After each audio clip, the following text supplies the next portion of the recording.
Let us study the analogy between translational, that is also called as linear, and rotational motion.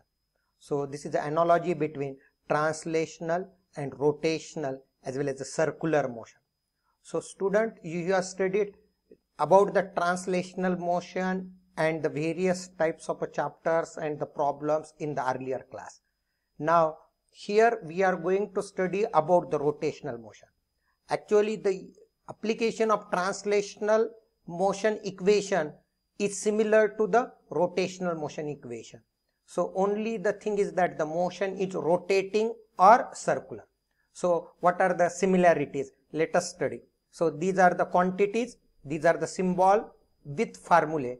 And this is for rotational motion, and this is for translational motion, and this is for rotational motion. So first physical quantity for translational motion is linear displacement. So linear displacement in translational motion is denoted by S vector, whereas the analogous quantity in rotational motion named as angular displacement, it is theta.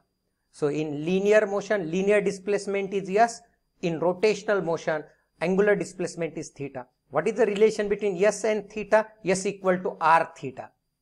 In vector form, it will be written as S equal to theta cross of R. That is by the concept of vector product. So vector S equal to vector theta cross of vector R. That is by right hand rule, right hand thumb rule, or right threaded screw rule. S equal to theta cross of R. Linear velocity in linear motion or translational motion is given by V equal to ds by dt. Vector V equal to ds vector by dt. Whereas angular velocity analogous with linear velocity can be expressed as, in place of V, omega, in place of S, theta. So the expression becomes omega vector equal to d theta vector by dt. What is the relation between linear velocity and angular velocity? That is vector V equal to vector omega cross of R. Its magnitude is taken as V equal to omega R. So whenever we are taking the magnitude in these quantities, angle between these two quantities in which we are taking the cross product is 90 degree. So their magnitude is simply the product of the magnitude of these two quantities. So V equal to omega R in magnitude. In vector product, it will be written as vector V equal to vector omega cross of vector R.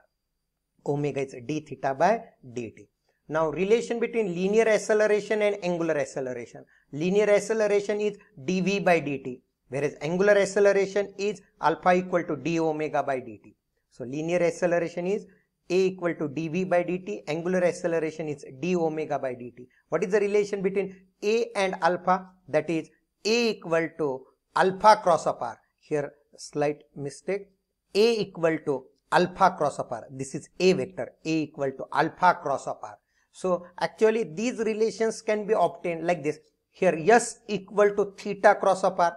If we take the differentiation of this equation on both sides, you will get ds by dt equal to d theta by dt cross of r. Suppose if we take the magnitude, so we get ds by dt is v, d theta by dt is omega, and this is r vector. If we divide this by t on both sides or taking derivative of this in magnitude, so you will get dv by dt is linear acceleration, d omega by dt is alpha, and this is r. So that is a equal to alpha cross of r. So this is a relation between translational motion and rotational motion. Also student, you know these equations of motion you have studied in the class 9th as well as class 10. These equations of motion you are calling it as Newton's equations of motion, first, second and third. Actually these are said to be kinematical equations in translational motion. So these are the analogous kinematical equations in rotational motion. This is the kinematics part. So what is in translational motion? Equations of motion. First equation of motion is V equal to u plus at. Itself gives you a formula of acceleration. What is acceleration? It is v minus u by t. So acceleration is v minus u by t. or v equal to u plus at. This is called as velocity time form, because while using this equation, acceleration is constant. Acceleration is constant. These equations are used in uniformly accelerated motion. These equations are used in uniformly accelerated motion, means motion in which acceleration is constant. So analogous equation in rotational motion, in circular motion, whenever the body rotates about definite axis of rotation, this is final angular velocity equal to initial angular velocity. It is denoted by omega naught. Final angular velocity omega equal to omega naught plus alpha t. All these are the analogous term. Time here in place of linear acceleration, angular acceleration, in place of initial linear velocity, here initial angular velocity, here the final velocity, here final angular velocity. This equation can be treated as omega 2 equal to omega 1 plus alpha t. Omega 1 initial angular velocity, omega 2 final angular velocity. If you want to note, you can note 1 and 2. 1 means initial, 2 means final. Second equation of motion is s equal to ut plus half at square. This equation is called as displacement time form. This is displacement time form. So analogous equation in rotational motion is in place of linear displacement, angular displacement theta, in place of u omega naught, t. This is half as it is. This is linear acceleration is replaced by angular acceleration alpha, and this is t. Here is t square, so here is t square. So analogous equation in rotational motion is theta equal to omega naught t plus half alpha t square. These equations also can be derived, but it is not part of our study. So their derivations are also given in various books. As you have studied in class 9, the derivations of this, in the same manner we can derive the equations this. So you already studied the derivations of this in class 9. So in the same manner we may derive this. So theta equal to omega naught t plus half alpha t square. This can be written as theta equal to omega 1 t plus half alpha t square.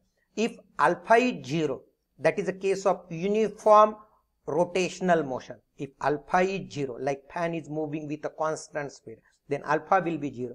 In that case, this term becomes 0. Your theta will be simply omega naught into t, that is initial angular velocity into time. Third equation of motion is v square equal to u square plus 2as.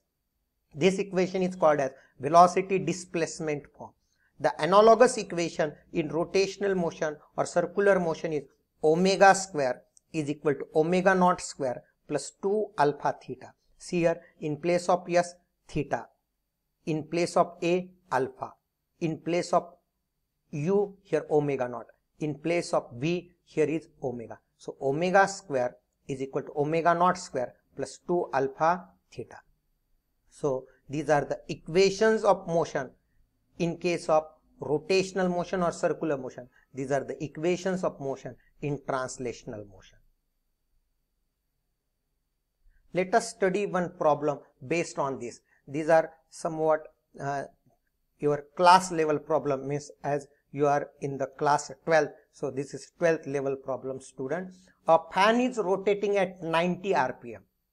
So whenever this value is given in RPM, so it is not SI unit. RPS is the SI unit, that is called as revolutions per minute. RPS is called as revolutions per second. So divide this value by 60.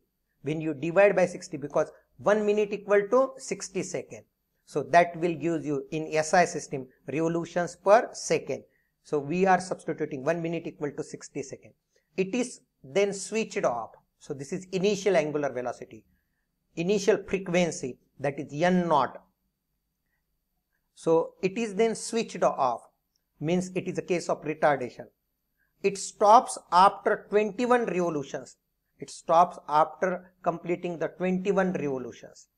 Calculate the time taken by it to stop, assuming that the frictional torque is constant. Assuming that frictional torque is constant. As frictional torque, this torque is analogous quantity to the force. As torque is constant, means angular acceleration is constant. As angular acceleration is constant, we can very well use the kinematical equation. Here speed is not constant, here speed is reduces to 0. So student, remember the speeds are given in various units like meter per second, kilometer per hour, that are the linear speed, linear velocity. Here angular speed, angular velocities are given with a unit RPM, RPS, radian per second. Radian per second is a direct value of omega, but whenever this speed is given in RPM, you have to convert in RPS by divide by 60 and then multiply by 2 pi, because 2 pi n is the formula of omega, and that is called as the angular velocity. So here the 21 rotations are made by the fan before coming to rest. So what is total angle described? That is 2 pi into number of rotation. One rotation means 2 pi angle. So for 21 rotations of the fan means 21 into 2 pi, that is equal to 21 into 2, 42 pi radian. This is the total angle described by the fan before coming to rest. Now here the finally the fan come to rest. So final angular velocity is 0. Final angular velocity is 0. So initial angular velocity. So what is initial angular velocity? Here angular velocity is not given. So here physical quantities are understood not by the names, by the unit. Unless and until the unit is radian per second, it is not omega. Here not a unit radian per second. So it is revolutions per minute. So this is the unit of frequency. So initial frequency is 90 RPM.